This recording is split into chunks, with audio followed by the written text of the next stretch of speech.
In the affluent suburbs of Minnesota in 1967, Bonnie Myers was known as a rising socialite, a stunning young woman who moved through high society with ease and grace. Beneath her glamorous exterior, however, Bonnie harbored a relentless ambition to be wealthy, far beyond what her social circle could offer. She wasn't interested in just fitting in. She wanted to dominate. And to do that, she needed money. Lots of it. When the traditional avenues of marrying rich or climbing the career ladder weren't enough, Bonnie turned to something far darker and more sinister.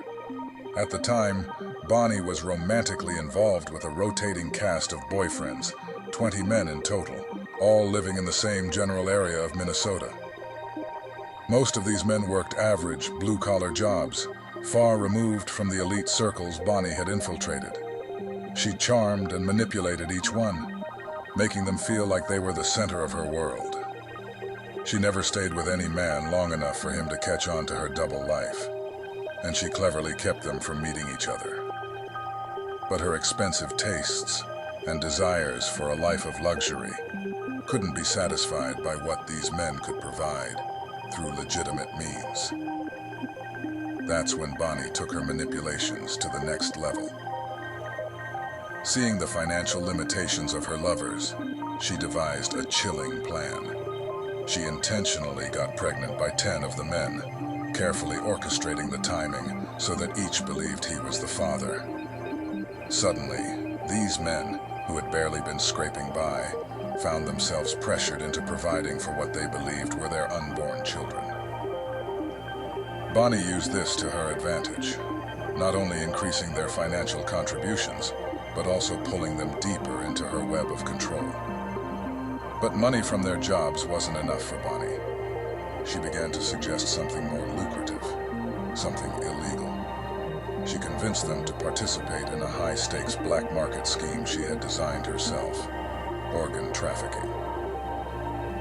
Bonnie had made contact with a shady underground network that dealt in the sale of human organs, targeting homeless people, drifters, and vulnerable individuals who wouldn't be missed. Her boyfriends, now tangled in her lies and desperate for money, reluctantly agreed to take part. Bonnie's boyfriends, who thought they were only stealing to support their unborn children, soon found themselves on a path of no return. The operation started small, grave robbing and acquiring bodies from shady mortuaries.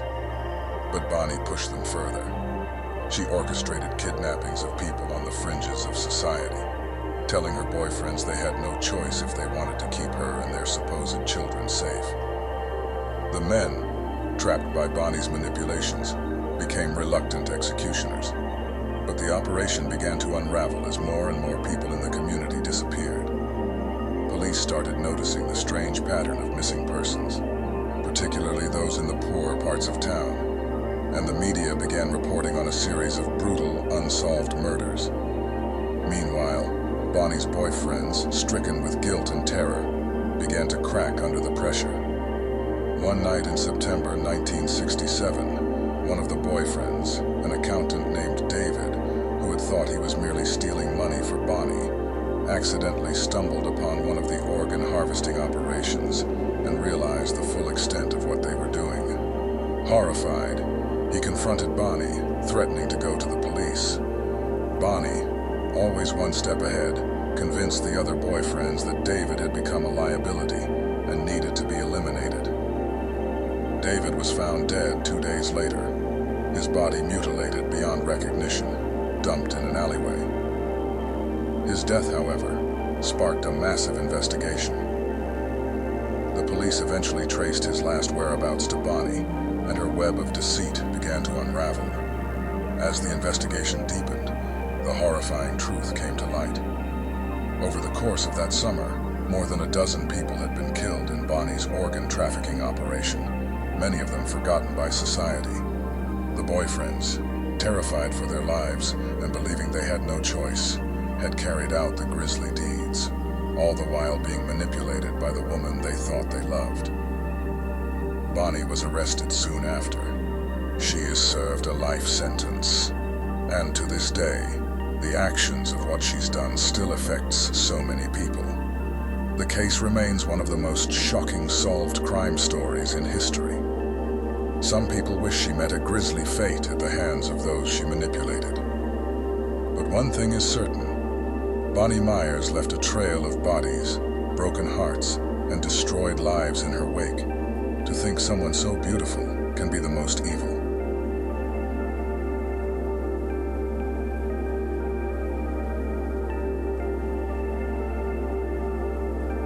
It was 1967 when I first met Bonnie Myers, and even though the interview took place in the claustrophobic walls of the Minnesota State Correctional Facility, the tension that filled the room was thicker than the iron bars that separated her from the outside world. Bonnie Myers was an enigma, her beauty untouched by the years of imprisonment, her charm disarmingly intact. She was infamous, not only for her crimes, but for the way she manipulated everyone around her. That's what I was there to uncover. But as I sat across from her, tape recorder rolling, I quickly realized that what I thought I knew was just the tip of a very dark iceberg. Bonnie Myers wasn't just any criminal. She was a seductress, a manipulator, and a sociopath whose crimes had left an indelible stain on Minnesota's history. Her story began with a seemingly innocuous ambition: to be rich, to live a life of luxury and ease. But what started as a dream spiraled into a nightmare that ended with bodies in morgues and shattered lives. Bonnie juggled 20 boyfriends, all of them unsuspecting men from the same area. Most were hard-working, blue-collar types, men who saw Bonnie as a perfect picture of femininity and desire. They had no idea they were merely pawns in her grand scheme. She had gotten pregnant by 10 of them, using their belief that they were the father to squeeze every last penny from their wallets. But money wasn't enough for Bonnie. She wanted more, something faster and darker. That's when she turned to black market organ trafficking. "I realized those men couldn't give me what I needed," she said, her voice soft but cold. "So I found another way. Organs. People pay a lot for them." Her boyfriends became unwitting accomplices, carrying out Bonnie's bidding, helping her harvest organs from vulnerable people who wouldn't be missed. Drifters, addicts, the homeless. It was a grim operation, and the local authorities were baffled as bodies started turning up in rivers and ditches, all missing vital organs. Bonnie smiled as she told me this. It wasn't a nervous or embarrassed smile. It was the smile of someone who knew they had bested the world, at least for a time. But Bonnie's manipulation didn't end when the police caught up to her, and she was sentenced to life in prison. In many ways, her reign of control only intensified behind bars. She'd managed to seduce guards, fellow inmates, and even prison staff, weaving her web of influence just like she had on the outside. "I don't need freedom to control people," she told me, leaning back in her chair. "The prison walls don't stop me. They never could." It was during her imprisonment that one of the most scandalous episodes of her life unfolded.